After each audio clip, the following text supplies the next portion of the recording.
Boa noite a todos, a graça e a paz do Senhor Jesus, amém, amados? Louvado e exaltado é o nome do Senhor. Nós estamos aqui mais uma noite, para mais um culto maravilhoso na presença do Senhor. E eu quero convidar você a abrir o seu coração nesta noite, a se entregar totalmente na presença do Senhor. Porque Ele é o nosso Deus e só Ele é digno de toda a honra, de toda a glória, de todo louvor, de toda adoração, de toda exaltação. Então eu convido, livro de Marcos, capítulo 4, versículo 35, diz assim a palavra do Senhor. E naquele dia, sendo já tarde, disse-lhes, passemos para outra margem. E eles, deixando a multidão, o levaram consigo, assim como estava no barco, e havia também com ele outros barquinhos. E levantou-se grande temporal de vento, e subiam as ondas por cima do barco, de maneira que já se enchia de água. E ele estava na popa, dormindo sobre uma almofada, e despertaram-no, dizendo-lhe, Mestre, não te importa que pereçamos? E ele, despertando, repreendeu o vento e disse ao mar, calma-te e aquieta-te. E o vento se aquietou e houve grande bonança. E disse-lhes, por que sois tão tímidos? Ainda não tendes fé? E sentiram um grande temor e diziam uns aos outros, mas quem é este que até o vento e o mar lhe obedecem? Amados, palavra do Senhor para o seu coração nesta noite. O Senhor quer fortalecer o seu coração nesta noite com esta palavra. Amados, em um dia comum como qualquer outro, Jesus estava ali fazendo a obra do Pai com os seus discípulos. E de repente, eles foram para outra margem, e no meio do caminho veio um temporal muito grande, um temporal de vento. E a palavra do Senhor, como vimos aqui, diz que o barco começou a se encher de água. E os discípulos ficaram muito preocupados com isso. Porque nós sabemos que quando um barco começa a se encher de água, ele logo afunda.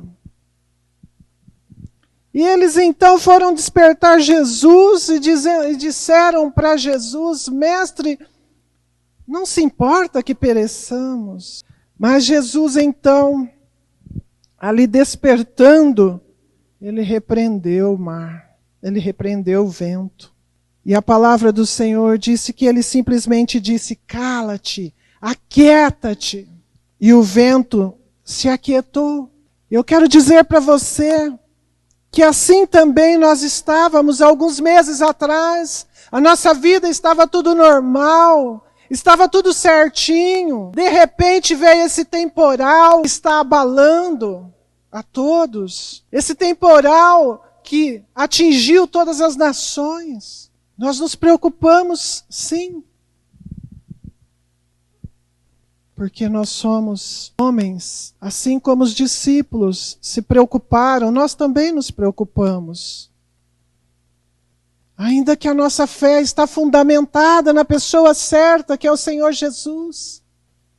Mas nós estamos orando, buscando e clamando ao Senhor, não porque estamos preocupados que Jesus não vai fazer nada, mas com a certeza de que Jesus vai fazer todas as coisas, é que nós oramos e buscamos em Jesus, como os discípulos buscaram. E eu quero que você fortaleça o seu coração nesta noite, crendo que a situação não é diferente. Ainda que o nosso temporal de hoje está maior do que aquele, que envolve todos os países. Esse vírus Covid-19, que apareceu e está aí fazendo um estrago tão grande. Mas eu quero dizer para você que o nosso Senhor Jesus Cristo, Ele está no controle de todas as coisas. O nosso barco não vai afundar. O seu barquinho não vai afundar. Porque é Ele quem dá a ordem. E a hora que Ele dê a ordem chega. Basta, até aqui, tudo vai se cessar. Creia no seu coração que o mesmo Senhor Jesus que deu ordem lá, é o mesmo que está aqui hoje, e é o mesmo que a hora que der a ordem, isso vai se cessar. Porque Ele tem todo o poder. Todo o poder lhe foi dado por Deus Pai. Todo o poder e autoridade nos céus e na terra lhes foi dado. Aquieta o teu coração. Se você tem andado preocupado, sofrendo, aquieta o teu coração. Descansa no Senhor. Somente faça a sua parte mesmo, e devemos fazer, que é orar, que é clamar ao Senhor. Mas a ordem vem do Senhor. É dele que vem a ordem para que tudo cesse. Nós não temos essa autonomia, nem esse poder. Só o Senhor Jesus. Então, amados, vamos continuar fazendo a nossa parte. Vamos continuar orando, buscando, clamando ao Senhor, obedecendo às autoridades. Porque vai chegar um momento em que Jesus vai dar a ordem. E tudo isso vai cessar.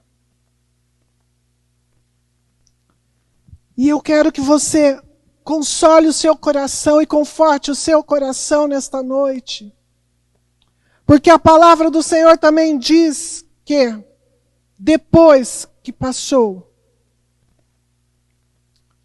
aquele vento, aquela tempestade, se houve grande bonança, creia, amados, toma posse no seu coração, que tudo isso vai passar. Mas depois disso, virá também uma grande bonança da parte do Senhor. Porque é assim que está na palavra do Senhor. E eu creio totalmente na palavra do Senhor. Porque a palavra do Senhor, ela é infalível. Ela é inerrante e ela é perfeita. E eu creio totalmente na palavra do Senhor. Creia no seu coração. Descansa no Senhor. Acalme o seu coração. Porque Jesus está no controle de todas as coisas. Amém, amados? Glória a Deus por esta palavra. Eu louvo e exalto e glorifico o Senhor por esta palavra. E agora, neste momento, vamos orar com esta fé, com esta convicção desta palavra, de que Jesus é o nosso Senhor, o nosso Salvador, e Ele está no controle de todas as coisas. Vamos orar neste momento, em nome de Jesus. Senhor, nosso Deus e nosso Pai, nós nos colocamos na Tua presença neste momento. Pai, em nome de Jesus, eu apresento diante de Ti este culto desta noite, ó Pai. Eu apresento diante de Ti, Pai, a Tua noiva amada, a Tua noiva, pelo qual Jesus derramou o sangue dele, Pai. Pai, eu apresento diante de Ti todos que ouvirem, Pai, esta gravação.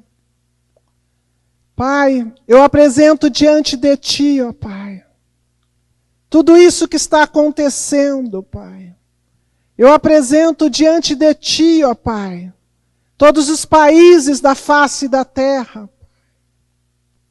Eu apresento diante de Ti, ó Pai, povos, tribos, línguas e nações, ó Pai, nesta noite. E peço ao Senhor, Pai, toma as nossas vidas nas Tuas mãos, Pai. O Senhor está no controle de todas as coisas. Pai, cuida de nós, Pai. O Senhor é o nosso cuidador, é o nosso provedor, é o nosso protetor, é o nosso ajudador, Pai. Cuida de nós, Pai. Visita-nos nesta noite, ó Pai. Visita, Pai, todos os países. Visita todas as pessoas. Visita, Pai, toda a humanidade. Visita, Pai, todos os povos, tribos, línguas e nações, ó Pai. Em nome de Jesus, Pai. Pai, abençoa, Pai. Em nome de Jesus. O Senhor é o abençoador. Abençoa-nos, ó Pai. Nós clamamos a Ti nesta noite, Pai. Pai, em nome de Jesus, Pai. Nós cremos na Tua palavra, Pai. E cremos, Pai, que tudo, Pai, está patente aos Teus olhos, Pai. Por isso, Pai, nós entregamos tudo nas Tuas mãos, Pai. Confiamos em Ti, Pai. E descansamos em Ti, Pai. Em nome de Jesus, Pai. Porque só o Senhor é Deus. E não há outro além de Ti. Soberano, Santo e Senhor.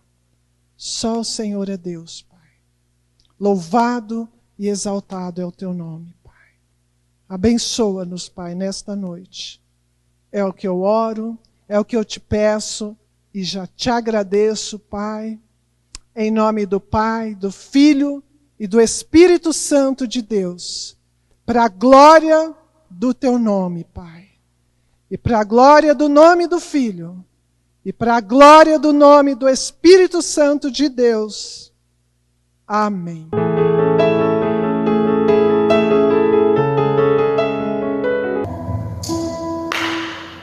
Paz do Senhor, igreja.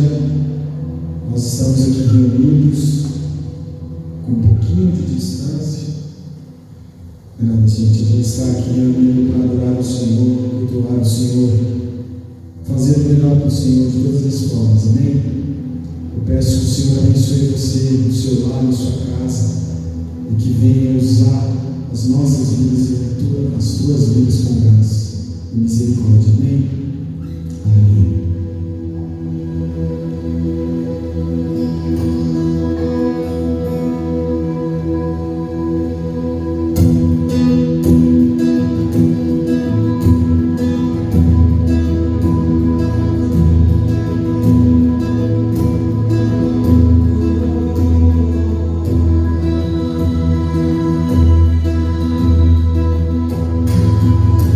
Sou eu pra quem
It's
no dia que você está assistindo esse vídeo, né? Hoje nós vamos continuar aquilo que nós já começamos a ver semana passada em Salmo 1 e hoje vamos falar sobre Salmo capítulo 2. Eu estava pensando esses dias sobre cosmovisão. O significado, né, o significado literal de cosmovisão é visão de mundo, né? Isso é a forma particular da pessoa poder perceber o mundo, né? É a forma de como o indivíduo interpreta os fatos, interpreta as coisas que lhe acontecem. Ações, decisões, elas refletem a forma de como a pessoa entende o mundo. Alguns definem até mesmo cosmovisão como as lentes que vemos o mundo. Vivemos em um mundo que já é conturbado por natureza. Vivemos em um mundo que já é conturbado por natureza. E de uns meses para cá, a coisa está um pouco pior, né? E aí o que acontece? As cosmovisões borbulham nas palavras das pessoas e cada um tem um pensamento, cada um tem uma ideia, cada um visualiza o mundo de uma forma e do que poderia ser feito. Muitos hoje não sabem em quem acreditar. Muitos que são dignos ou que deveriam ser dignos de confiança não têm uma resposta concreta para o que nós estamos vivendo, para algumas questões, mas o que é interessante é que é muito fácil num momento como esse, onde aqueles que nos governam, aqueles que estão à frente não sabem muito bem o que dizer, aqueles que estão embaixo, aqueles que não estão na frente, criticarem aqueles que estão acima. É muito fácil, né? E John Kennedy disse essa frase: eu não sei qual é o caminho do sucesso, mas com certeza tentar agradar a todos é o caminho do fracasso, né? Então, uma pessoa que está à frente, uma liderança, digamos assim, um governante, né? Alguém que está fazendo alguma ação diferente, está inovando, ela com certeza ela não vai agradar a todos, né? Ela vai ser alvo de crítica, porque cada um tem uma visão de mundo, cada um enxerga as coisas de uma forma, aquilo que para uma pessoa é sensacional, é maravilhoso, para outra pessoa já não é. Fato é que todas as pessoas são passíveis de críticas, né? Todas as pessoas ou foram ou serão criticadas em algum momento de sua vida. Todos têm que passar por isso. Todos enfrentam opositores ao longo de sua vida. E o mundo entrou em crise. E o mundo trata essa questão sanitária, mas no Brasil nós vemos que isso se tornou proporções para se fazer política, se tornou proporções para se discutir classes sociais, aqueles que teriam acesso ou não a tratamentos, a testes e entre tantas outras coisas, né? A discussão ela se torna a questão da doença, do vírus que acomete muitas pessoas hoje em dia se torna um amuleto, uma bengala de apoio para outras questões em que as pessoas se levantam por seus próprios interesses e procuram de alguma forma relacionar. É mais fácil criticar os governantes que estão sobre nós e é tão fácil falar, mas eu não defendendo A ou B, mas com certeza o difícil é responder, o difícil é fazer. Todos aqueles que criticam acreditam, né, em diferentes graus que poderiam fazer melhor do que quem faz.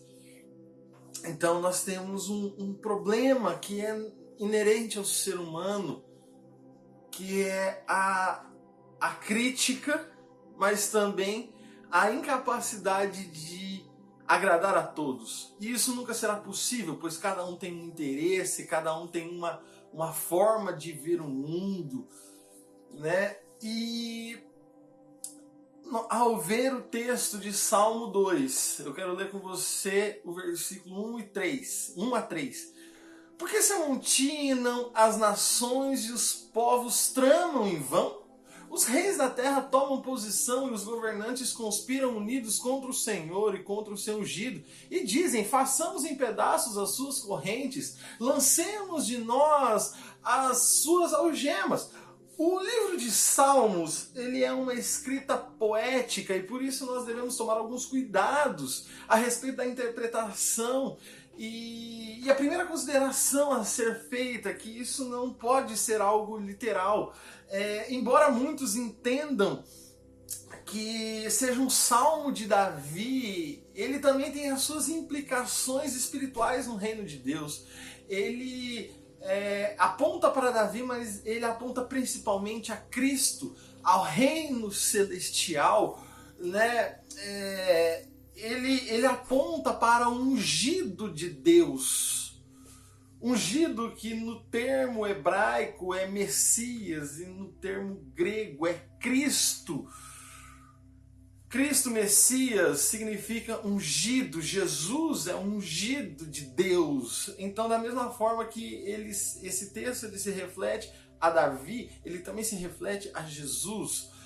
E esse salmo ele tem essa temática real, pois começa demonstrando o erro do homem em querer se opor-se ao governo real de Cristo, ao governo de Deus. Governos são constituídos por pessoas. Pessoas possuem falhas. Então governos irão falhar, governos não irão fazer tudo aquilo que precisa ser feito, ou governos não irão agradar a todas as pessoas.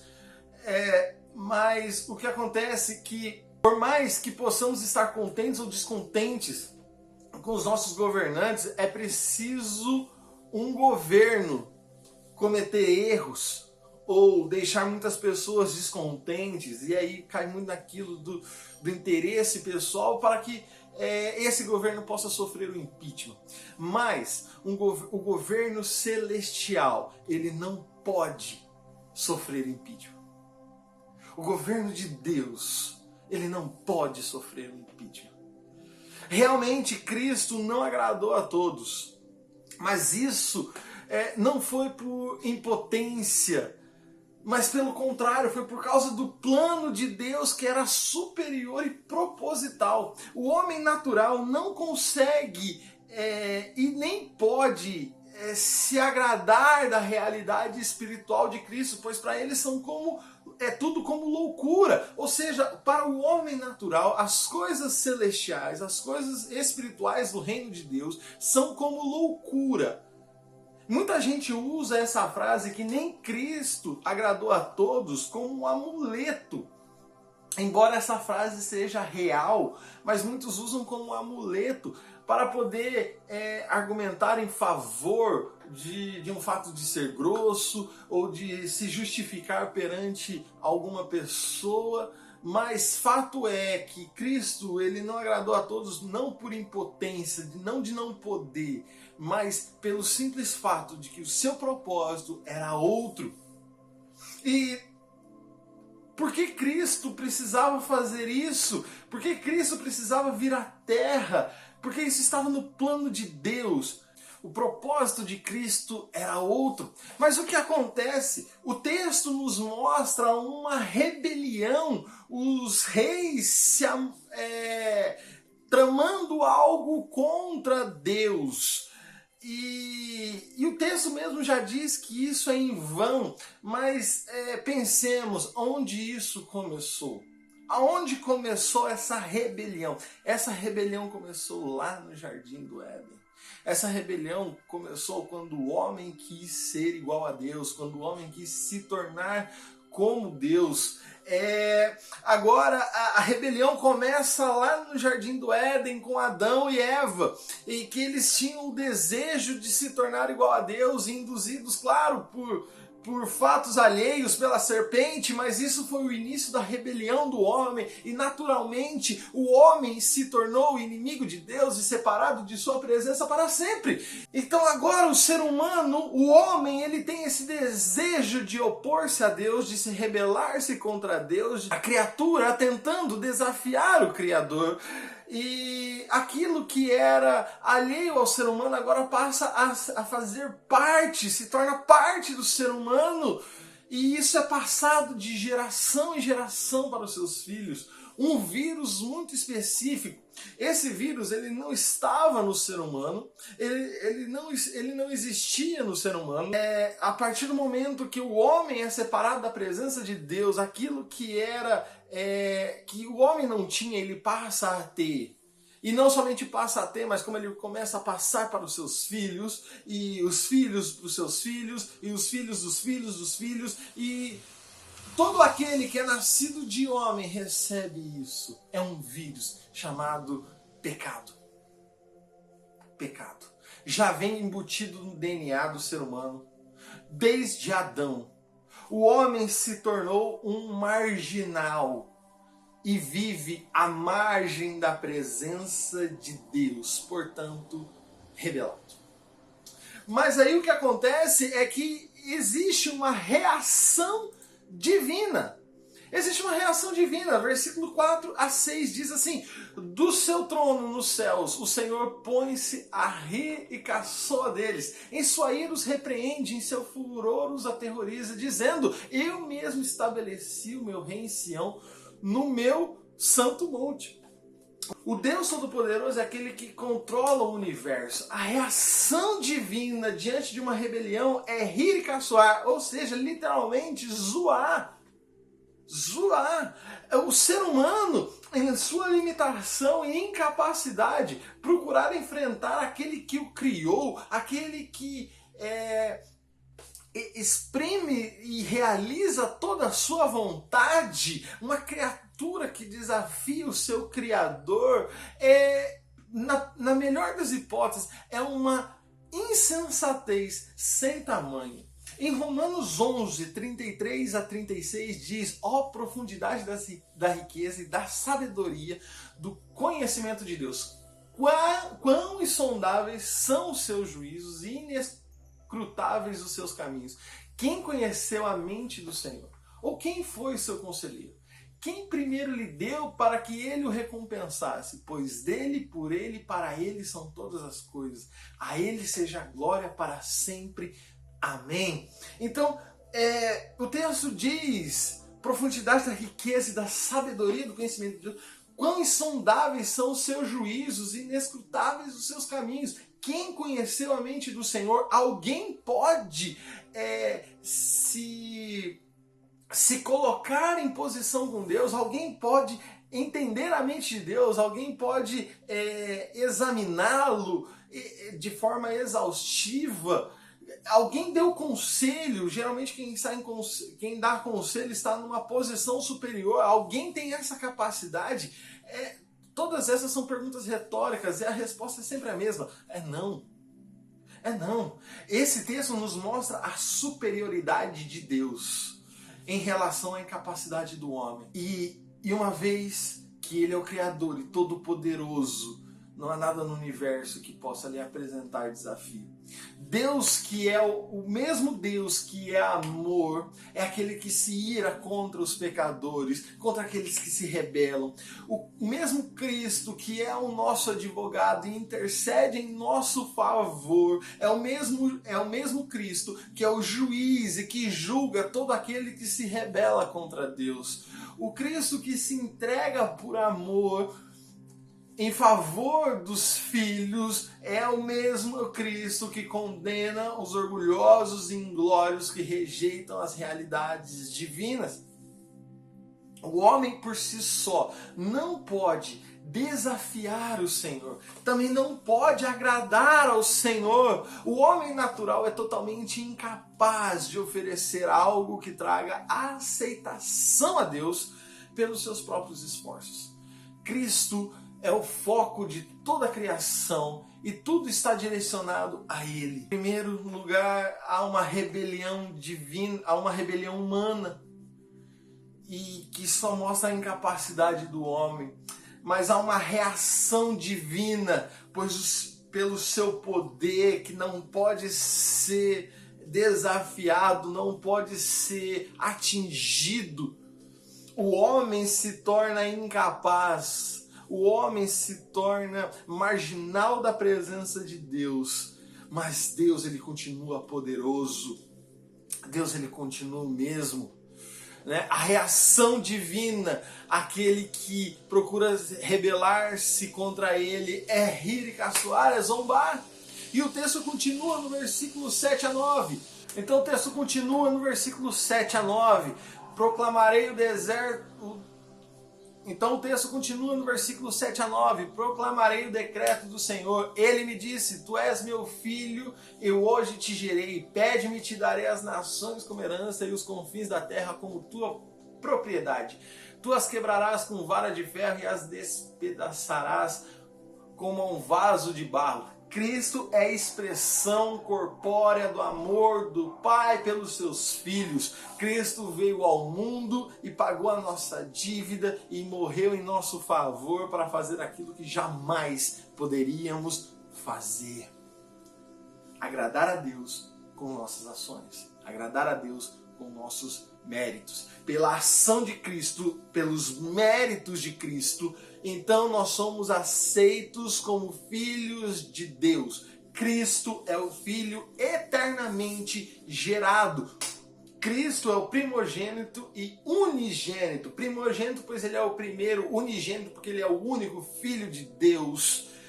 Enquanto que nós somos filhos por adoção. O pai diz ao filho, pede-me e te darei as nações como herança. Embora seja uma linguagem poética, o pai concedendo ao filho o direito à herança, ou seja, ele tinha liberdade para pedir tudo. Mas ainda que ele peça muita coisa, o pai lhe dá tudo. Tudo que é do pai é do filho. O mundo criado e gerido pelo pai para ser a herança do filho que está à direita do pai, que tem a aceitação, a aprovação para governar. Cristo, o Messias, ele é o verdadeiro governante que se entrega em favor de seus governados. Ele é o exemplo maior para todos os governos. Cristo, ele governa pelo exemplo. Cristo, ele governa pela influência. Ele governa as mentes. Ele governa o coração do homem. Cristo governa os salvos. Ele é o exemplo de governança. Aquele que tem de Deus a oportunidade, Cristo é aquele que tem de Deus a oportunidade de pedir tudo quanto ele quiser. Em João 17 nós temos os pedidos de Cristo ao Pai. Ele vai dizendo e ele diz assim, ele vai dizendo, e agora, Pai, glorifica-me junto a Ti com a glória que eu tinha contigo antes que o mundo existisse. Eu revelei Teu nome àqueles que do mundo me deste. Eles eram Teus e Tu os deste a mim. E mais pra frente ele vai dizer, não estou rogando pelo mundo, mas por aqueles que me deste, pois esses são Teus. Tudo que é Teu e tudo que tens é meu. Em João 17, Jesus, ele intercede em favor daqueles que o Pai deu para ele, para os filhos, por adoção, para os salvos. Jesus está intercedendo por aqueles a qual o Pai deu. Há um termo na teologia chamado expiação limitada e ensina que nenhuma gota do sangue de Cristo foi derramada em vão. Ou seja, cada gota do sangue de Cristo é suficientemente e única para a salvação. Ou seja, não havia possibilidade de Cristo morrer por alguém que decidisse não ser salvo, ou que rejeitasse a salvação. Todos aqueles a qual Cristo morreu, são esses que está falando que o Pai deu a ele no mundo natural. Nós vivemos aqui no Brasil num sistema democrático, onde as pessoas escolhem os seus governantes. Contudo, no mundo celestial, os representantes é que escolhem os seus governados. O mundo natural é meritocrático, é a busca pelo mais capacitado para ser o governante, enquanto que no governo celestial é gracioso, pois o governante é que capacita os seus escolhidos para fazerem parte do seu reino. O reino de Deus, ele é totalmente inverso do reino humano. E por último, do versículo 10 e 12 diz assim: por isso, ó reis, sejam prudentes, aceitem a advertência. Autoridades da terra, adorem ao Senhor com temor e exultem com tremor. Beije o filho para que ele não se ire e vocês não sejam destruídos de repente. Pois no instante acende-se a sua ira, como são felizes todos os que nele se refugiam. Outra frase que é bem conhecida é: com grandes poderes temos grandes responsabilidades. A Trindade é detentora de todo o poder e deles emanam todas as responsabilidades em cumprir os seus propósitos. Os propósitos de Deus são perfeitos e esse Deus não tem sombra de variação. Isso não é um problema para Deus. Deus ele não encontra dificuldades em executar o seu plano, os seus projetos, a sua vontade. Mas para o homem, ele é confiado o poder de se tornar filho de Deus. E isso é uma grande responsabilidade. Assim como o conselho para os reis é que sejam prudentes, isso também serve para nós. E nas palavras de Cristo é: vigiem e orem. Como alvos do amor de Cristo, como salvos, como os filhos por adoção. Então temos o compromisso de adorar ao Senhor. Nós temos o compromisso de servir ao Senhor. Essa ideia de temor e tremor é uma profunda admiração e respeito. Mas também isso significa um exímio cuidado para que não seja ofendido a pessoa da qual é o alvo da sua admiração. Então temor e tremor é um respeito profundo, mas também um cuidado excessivo para que não haja nenhum tipo de ofensa. E com tudo isso, nós temos um compromisso de permanecer firmes, de entregar a nossa vida todos os dias, desde o nosso encontro com Cristo. O nosso dever é termos os olhos fitos em Cristo. O nosso dever é a nossa vida direcionada para Cristo. Isso também tem um termo na teologia que chama-se perseverança dos santos, pois uma vez que fomos alcançados pela graça de Cristo, uma vez que fomos salvos por tamanha graça, tamanha maravilhosa, não há impossibilidade, não há desejo para deixar essa graça, não há como deixar a Cristo, porque nós fomos ganhos por ela. Então agora, a nossa vida, nós não levamos uma vida para tentar ser salvo, agradar a Deus para ser salvo, não, muito pelo contrário. Agora nós levamos uma vida que nós fomos salvos, então em resposta a isso, em gratidão, nós agradamos a Deus. Cristo é nosso rei. Em um sistema monárquico não pode haver dois reis. Apenas um é o representante. Assim é Cristo, o nosso rei, nosso governante. Em nosso coração não pode haver algo ou alguém que ocupe o lugar de Cristo. Meu querido, minha querida, que Deus abençoe seu coração, Deus abençoe a sua vida e que nós possamos ter bem claros que o homem, ele é pecador e por isso ele se rebela contra Cristo. Deus, ele é todo poderoso, mas que ele não pode ser desafiado pelo homem. No universo não há nada que desafie ao Senhor. Mas ele é um rei gracioso que se entrega em nosso favor. E por isso nós temos uma responsabilidade de perseverar até o último dia de nossas vidas, por esse Cristo que nos alcançou. Deus abençoe, uma ótima semana. Fica na paz de Cristo.